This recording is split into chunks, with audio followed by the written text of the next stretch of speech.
கேளு, சுவையோடு சுகமாக உருவான கதை கேளு. குட்டி ஸ்டோரியோட ஒலி புத்தக பகுதியில் இன்னைக்கு நான் வாசிக்க போகிற நூல் கதை டாஸ்கோ. இந்த புத்தகத்தை எழுதினவங்க ஆயிஷா ரா நடராஜன் அவர்கள். இந்த புத்தகத்தை வெளியிட்டது பாரதி புத்தகாலயம். கதை 17. ராமு எங்கே? 9 எலிகள் அந்த காட்டின் ஒரு பொந்தில் ஒன்றாக வாழ்ந்தன. அவர்களில் பெரிய பவானி மட்டும் ரொம்ப உடல் பருத்து பார்க்க பெருசாக இருந்துச்சு. உள்ளதுலயே குட்டி ராமு எலிதான்.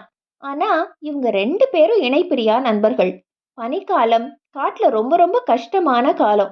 பெரிய பெரிய ஜாம்பவான் விலங்குகளுக்கே குளிர் நடுங்கி பனி பெய்ய சாப்பிட எதுவுமே கிடைக்காது.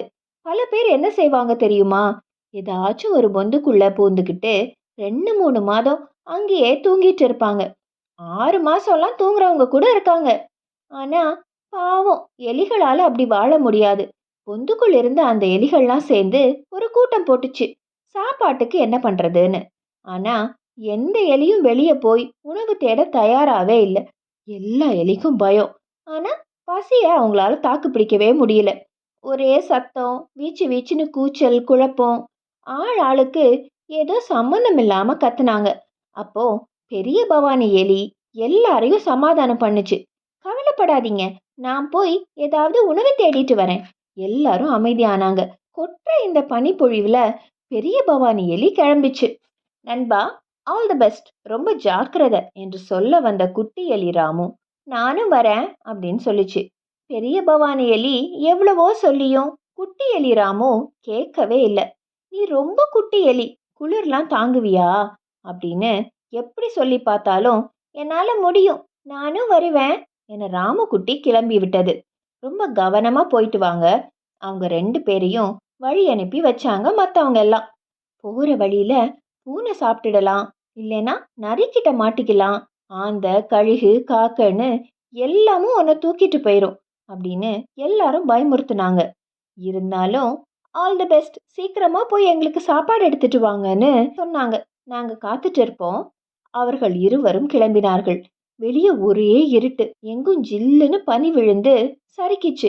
பெரிய பவானி எலி சொன்னிச்சு, என் வாழை கெட்டியா பிடிச்சுக்கோ ராமு, விடவே விடாத. ராமு அதன் வாளை கெட்டியாக பிடித்து கொள்ள பெரிய பவானி எலி கிடுகிடுன்னு வேகம் பிடிச்சு எவ்வளோ தூரம் ஓடி இருக்குமோ. ராமுக்குட்டிக்கு கால் மரத்து போச்சு, கை நடுங்கிச்சு, குளிர் தாங்க முடியல. ஆஹா என்றது பெரிய பவானி. உனக்கு வாசனை தெரியுதா? சூப்பர், இங்க பாரு, ஏதோ கிரீம் தடவின கேக் வாசனை. இருவருக்கும் நாக்குல எச்சி ஊறிச்சு, வயிறும் பசியில எரிஞ்சிச்சு. அங்க பக்கத்துல மரத்தடியில ஒரு குட்டி வீடு தெரிஞ்சிச்சு. அதை நோக்கி பெரிய பவானி மிகவும் முன்ஜாக்கிரதையோட சுத்திலும் பார்த்து பக்கத்துல நடந்து போச்சு. Happy birthday to you, happy birthday to you அப்படின்னு பாடுறது கேட்டுச்சு. ஜன்னல் வழியா 2 பேரும் சத்தம் இல்லாம உள்ள குதிச்சாங்க. சூப்பர் கேக் என்று கிசுகிசுத்தது ராமு. ஒரு பூஜாடியின் பின்னால் இருந்து எட்டி பார்த்தது பெரிய பவானி. ஐயோ, அதுக்கு தூக்கி வாரி போட்டுச்சு. அங்கே ரொம்ப பெரிய கொழுத்த பூனைகள் 2 இருந்தன. ஒரு குட்டி பூனை, கூடவே கரடி காக்கை என ஒரு கூட்டமே அங்க இருந்து எல்லாரும் பாடினாங்க. ஹாப்பி பர்த்டே, ஹாப்பி பர்த்டே அப்படின்னு. ஓடி போலாமா இல்ல இங்கே நிக்கலாமான்னு பெரிய பவானி எலிக்கு புரியவே இல்லை. திடீர்னு எல்லாரும் இவங்க இருக்க பக்கம் திரும்பி பார்த்தாங்க. ஓடிடலாம் ஓடிடலாம் ஓடிடலான்னு மடமடன்னு ஜன்னலுக்கு தாவிச்சு பெரிய பவானி. ராமு எலியால முடியல. பாவம் ராமுக்குட்டி. உடனே பெரிய பவானி தன்னோட வாழை ஜன்னலுக்குள்ள தொங்க விட்டுச்சு. வாழை பிடிச்சு ஏறு ராமு, பயப்படாத, ஓடி வா அப்படின்னு சொல்லிச்சு. பெரிய பவானி எலி எவ்வளோ காத்திருந்தோம், ராமு வரவே இல்லை. ஐயோ, ராமு எங்க? என்னோட நண்பன் ராமுக்குட்டி எங்க? என் வாளு, என் வாளு, அது எங்க? அது தலையில கை வச்சபடி ஓன்னு அழத் தொடங்கிச்சு. ராமு எங்க பூமாக்கா? குட்டி எலி ராமு எங்க போச்சு பூமாக்கா? செல்வி பாப்பா கேட்டுச்சு.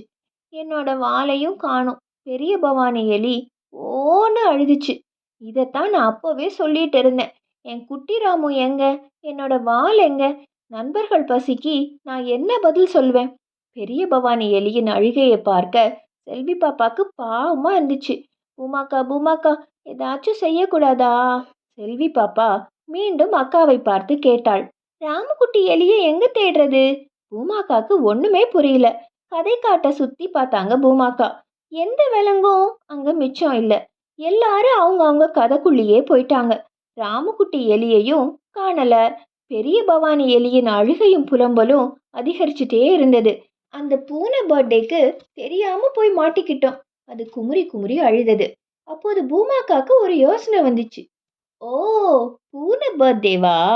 பூமாக்கா கதை டாஸ்கோப்பை கையில எடுத்தாங்க. பெரிய பவானி எலி, அழுறத நிறுத்து. அழுறனால எந்த பயனும் கிடையாது என்றார் பூமாக்கா. நான் இன்னைக்கு கேட்ட கதையில பூனைக்குட்டி உன்னோட பிறந்த நாள் எந்த கதையில வரும்? கதை டாஸ்கோப் கேட்டது. பெரிய பவானி எலி அழுவதை நிறுத்தியது. கண்ணை துடைத்து நிமிர்ந்து உட்கார்ந்தது. ஆமா, அது ஒரு கதையில வருமே யோசிச்சது. பிறகு கொஞ்ச நேரத்துல அதுக்கு ஞாபகம் வந்துடுச்சு. அம்மியோ அப்பியோ அவங்களோட குட்டி பூனை பப்பி. அன்னைக்கு பப்பிக்கு பர்த்டே. பெரிய பவானி எலி பதட்டத்தோட ஆரம்பித்தது. கதை ஞாபகம் வந்துடுச்சா? அந்த கதைக்குள்ள போய் நீயும் ராமுக்குட்டியும் மாட்டிக்கிட்டீங்க என்றார் பூமாக்கா. ஒரு கதையை கதை டாஸ்கோப் ஒரு முறை தான் சொல்லும். கதையை திருப்பி சொல்லு பெரிய பவானி எலி. மெதுவா சொல்லு. நாம ராமுவ உன்னிப்பா தேடணும். மேல் மூச்சு வாங்க கதையை மறுபடியும் முதலிலிருந்து சொன்னது பெரிய பவானி எலி. பொம்மையெல்லாம் எனக்கு தான், நான் மட்டும்தான் விளையாடுவேன் என்றது பப்பி குட்டி பூனை. எல்லாரும் கேக் வெட்டினாங்க. அப்படிங்கிற இடம் வந்ததும் இப்போ ரொம்ப மெதுவா சொல்லு என்றபடி செல்வி பாப்பா பூமாக்கா 2 பேரும் உஷாரானாங்க. கேக்க வச்சு எல்லாரும் சுத்தி நின்னாங்க. பப்பி பர்த்டேன்னு போட்ட பெரிய கேக்க கொண்டு வந்து வச்சாங்க அம்மியா. கதை தொடர்ந்தது. எல்லாரையும் கிட்ட வர சொன்னாரு அப்பியா. எல்லாரும் ஓடினாங்க. ஸ்டாப் ஸ்டாப் ஸ்டாப் என்றார் பூமாக்கா. கேக் வைத்த அறைக்குள் பூமாக்காவும் செல்வி பாப்பாவும் யாருக்கும் தெரியாமல் மெதுவாக நுழைந்தார்கள். அங்கே ஜன்னல் கொக்கியில் ராமுக்குட்டி தொங்கிக் கொண்டிருந்தது. அத்தோடு பெரிய பவானி எலியின் வாலும் தொங்கியது. பத்திரமா எடுத்துக்கிட்டு வந்தாங்க பூமாக்கா. வாலும் கிடைச்சது, ராமுக்குட்டியும் கிடைச்சது. பெரிய பவானி எலிக்கு ரொம்ப மகிழ்ச்சி. உங்க கதை இன்னும் முடியலையே என்று கதை டாஸ்கோப் உரிமையது. ஆமா, நீங்க உங்க நண்பர்கள் இருக்கும் பொந்துக்கு திரும்பணும் என்றார் பூமாக்கா. இருங்க இருங்க, செல்வி பாப்பா ஓடி வந்தது. இந்தாங்க. செல்வி பாப்பா பிறந்த நாள் கேக்கின் பெரிய பகுதியை பிட்டு கதையிலிருந்து எடுத்து வந்திருந்தது. ஆஹா, ரொம்ப நன்றி. என் நண்பர்கள் பசியார இது போதும். அதை வாங்கி கொண்டு பெரிய பவானி எலியும் ராமுக்குட்டியும் தங்கள் இருப்பிடத்தை நோக்கி கிடுகிடுவென ஓடினார்கள். அப்பாடி, கதை முடிஞ்சது என்றது கதை டாஸ்கோப். செல்வி பாப்பா சத்தமா சொன்னுச்சு, டாடா பாய் பாய். கதை டாஸ்கோப் சொன்ன எல்லா கதைகளும் உங்களுக்கு ரொம்ப பிடிச்சிருக்கும்னு நாங்க நம்புறோம். திரும்பவும் இன்னொரு புத்தகத்தோட ஒலி புத்தக பகுதியில நான் உங்களை சந்திக்கிறேன்.